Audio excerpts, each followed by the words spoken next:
તો ખ્યાતિ હોસ્પિટલ કાંડમાં હવે તપાસ ધમધમાટ તેજ કરવામાં આવશે।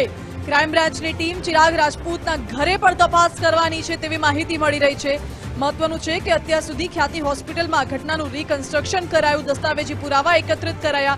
આ સાથે હવે ચિરાગ રાજપૂતના ઘરે પણ ક્રાઇમ બ્રાન્ચની ટીમ પહોંચી વધુ તપાસ કરશે અને પુરાવા એકત્રિત કરી આગળની કાર્યવાહી હાથ ધરવામાં આવશે।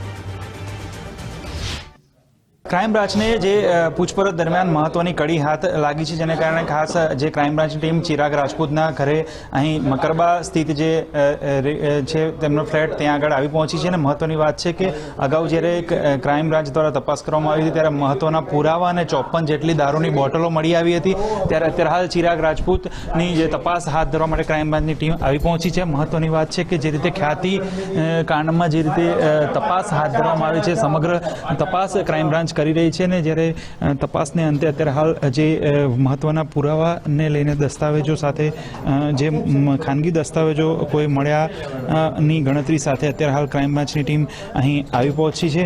ખાસ ચિરાગ રાજપૂતના જે રીતે રિમાન્ડ દરમિયાન જે વધુ પૂછપરછ કરવામાં આવી હોય અને તેને લઈને અત્યારે હાલ જે રીતે ચિરાગ રાજપૂત, રાહુલ જૈન, મિલિંદ પટેલ સહિત 5 આરોપીઓની ધરપકડ કરવામાં આવી હતી અને જે આરોપીઓ છે તે ખેડાના કપડવંજ પાસેના એક ફાર્મમાં છુપાયા હતા। પોલીસ તેના સુધી પહોંચી ન શકે તે માટે ખાસ રશિયન અને ચાઇનીઝ એપની મદદથી જે રીતે જે વાત કરતા હતા, પરંતુ અત્યારે હાલ ક્રાઇમ બ્રાન્ચની ટીમ આવી પહોંચી છે। મહત્વના પુરાવા અને જરૂરી દસ્તાવેજો પણ મળી શકે તેવી સ્થિતિ છે, કારણ કે હાલ ક્રાઇમ બ્રાન્ચની ટીમ જે રીતે તપાસ કરી રહી છે અને જે રિમાન્ડ દરમિયાન જે મહત્વની કડીઓ હાથ ધરી હોય તેને લઈને ક્રાઇમ બ્રાન્ચ અત્યારે હાલ ચિરાગ રાજપૂતના ઘરે તપાસ કરી રહી છે। કેમેરા પર્સન યજ્ઞ મોહન સાથે સચિન કડિયા, ગુજરાત ફર્સ્ટ, અમદાવાદ।